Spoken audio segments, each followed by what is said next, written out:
भगवान ने 9 तरह की भक्ति बताई हैं जिससे जीव का कल्याण हो जाएगा।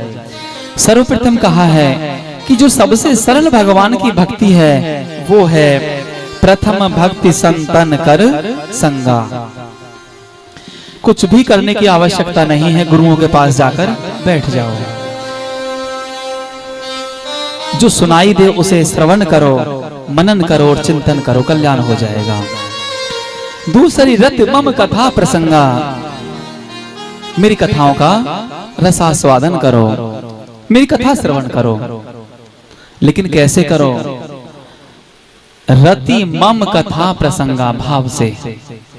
हर भक्ति में एक शर्त लगाई हुई है, लेकिन जो पहली भक्ति है उसमें कोई भी शर्त नहीं है। प्रथम भक्ति संतन कर संगा।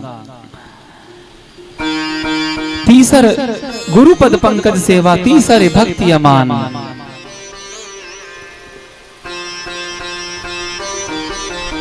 गुरु चरणों में बैठकर गुरुओं की सेवा करो, मंत्र जाप करो,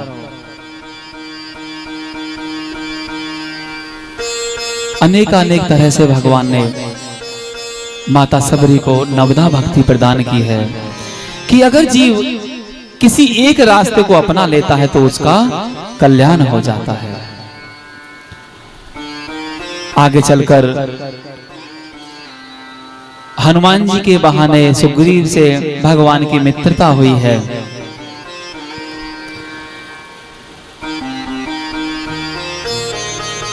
इधर बाली का वध हुआ है,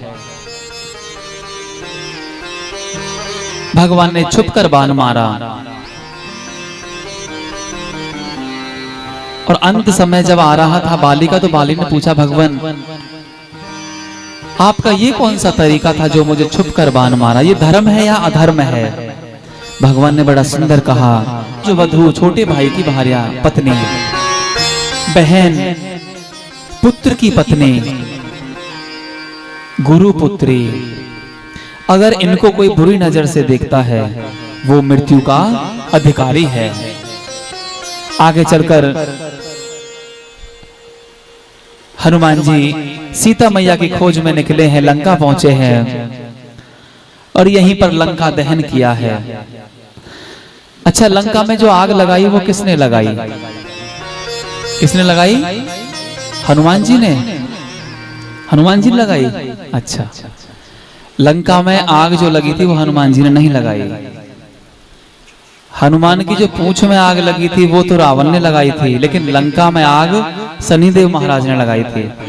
अब बेचारे को उल्टा लटका रखा था रावण ने, और जैसे हनुमान जी का आना हुआ लंका में,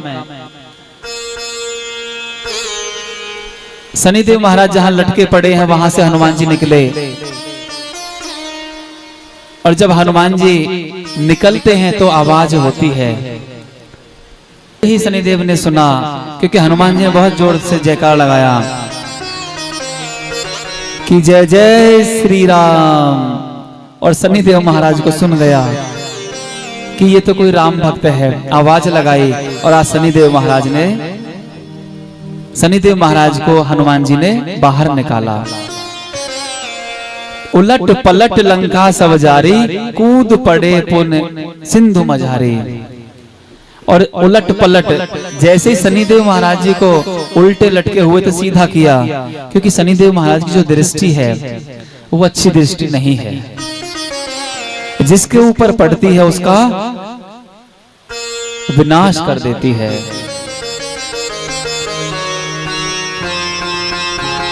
और जैसे ही शनिदेव महाराज की दृष्टि लंका पर पड़ी तो लंका अपने आप ही जलकर भस्म होने लगी। उलट पलट लंका सब जारी, गूढ़ रहस्य है रामचरितमानस जी के।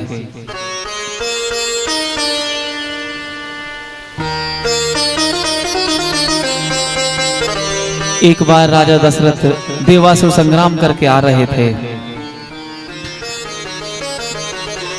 एक प्रश्न होता है रामचरितमानस जी में, क्योंकि हमारी संस्कृति में जो बड़ा बेटा होता है वो अपने माता पिता का संस्कार करता है। तो माता पिता स्वर्ग सिधारते हैं तो जो बड़ा बेटा होता है वो ही संस्कार करता है। तो ये संस्कार भरत ने क्यों किया? भगवान राम ने क्यों नहीं किया? या फिर छोटा करता है तो शत्रुघ्न ने क्यों नहीं किया?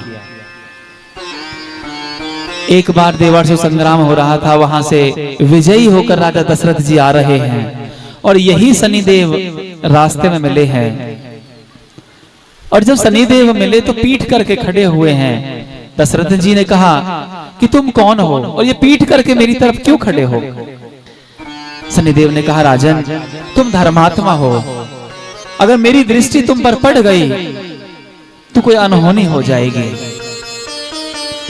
दशरथ ने कह दिया, मैं तो पराक्रमी राजा हूं और मैं तुम्हें बिना देखे यहां से नहीं जाऊंगा।